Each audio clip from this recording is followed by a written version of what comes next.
I'm still shaking as I type this, but I just got slapped by my own mom for making a joke about putting her in a nursing home.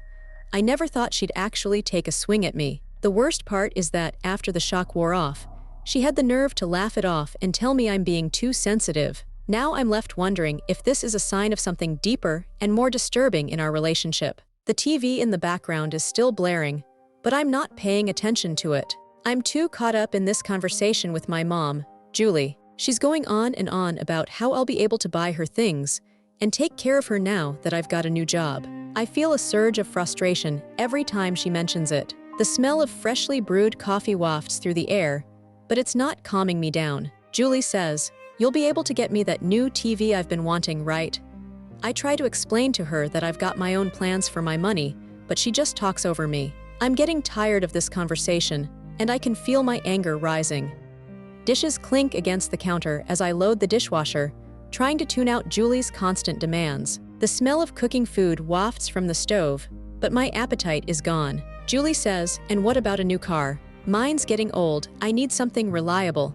I turn to face her, feeling my frustration boil over. "No, Julie, I'm not buying you a new car, and I'm not getting you a new washing machine either." Her face twists in anger. "What's wrong with you? I've taken care of you all these years. Can't you do one thing for me?" I shake my head. "You've never taken care of me, Julie. You've always expected me to do things for you, without even asking." The sound of sizzling food fills the air as Julie's voice rises. "That's not true. I've given you everything." Sizzling food fills the air as Julie's voice rises. "That's not true. I've given you everything." I roll my eyes, feeling the tension building up inside me. "Sure, Julie. Let's not forget the time you offered to put me in a nursing home when I hit 30. S laughs from across the room, the sound light and easy, but Julie's face turns red. "What did you say?" She snaps, her perfume mixing with the smell of fresh flowers in the air. "I said, if you keep demanding I take care of you, you might end up in a nursing home sooner than you think," I retort, my voice sharp. Julie's eyes flash, and for a moment, I see the anger and hurt behind them. Before I can even blink, her hand connects with my cheek, the sting of it shocking me. S.'s voice cuts through the silence. "Julie, what are you doing?" The sound of S.'s voice is still echoing when Julie's hand hits me again, this time on the arm. It's a loud smack that makes me jump.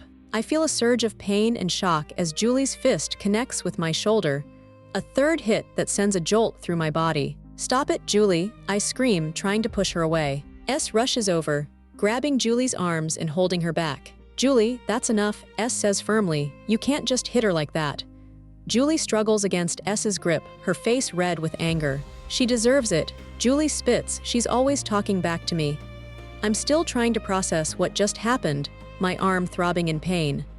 The silence between us is awkward as we walk into the living room. Julie's still trying to apologize, but I'm not having it. "Lauren, sweetie, I'm so sorry," she says, her voice laced with fake sincerity. I can smell the tears I've been crying, and it's making my eyes well up again. My arm hurts where she hit me, and I'm still trying to wrap my head around what happened. Julie tries to put her hand on my arm, but I pull away. "Don't touch me," I say, my voice firm. The smell of sadness hangs in the air, and I just want to get away from her. "Just leave me alone, okay?" I say, feeling a lump form in my throat. Julie looks at me, her eyes pleading, but I'm not buying it. "Lauren, please forgive me," she says, but I just shake my head. The clock on my nightstand ticks away, the sound echoing through my room as I sit on my bed, feeling exhausted and frustrated. I'm still trying to process what just happened with Julie. One minute we're arguing, the next she's hitting me and I'm telling her to leave me alone. Now, the silence is just as uncomfortable as the pain in my cheek. My mom's words, "Lauren, please forgive me," still linger in my head, but I'm not ready to forgive her. I'm tired of always putting her needs before mine, tired of being walked all over. It's time I start setting some boundaries and prioritize my own well-being. The thought of it is daunting, but I know I need to do it. I just wish I knew where to start.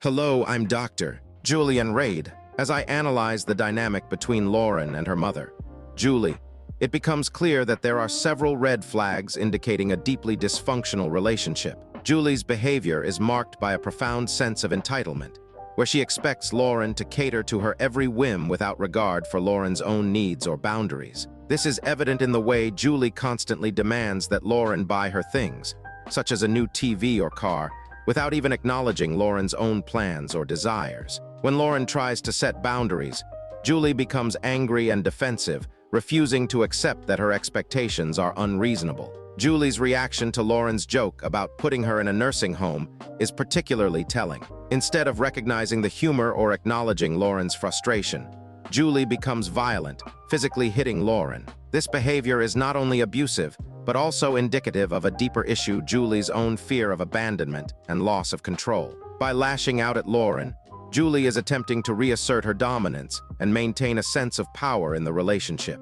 However, this behavior also suggests a lack of emotional regulation and a tendency to use aggression to get what she wants. Lauren, on the other hand, is trying to set boundaries and assert her own needs, but is met with resistance and violence. It's essential to validate Lauren's feelings and acknowledge that her experiences are real. She is not crazy or overreacting. She is simply trying to protect herself from her mother's toxic behavior. The fact that Julie denies ever neglecting Lauren's needs and instead claims to have given her everything is a classic example of gaslighting, where the perpetrator distorts reality to maintain control and avoid accountability. It's crucial for Lauren to recognize that she deserves to be treated with respect and kindness, and that her feelings are valid. Julie's behavior is not Lauren's fault, and she should not be made to feel guilty or responsible for her mother's actions. As a clinical psychologist, I would encourage Lauren to prioritize her own emotional well-being and seek support from trusted individuals or professionals. By doing so,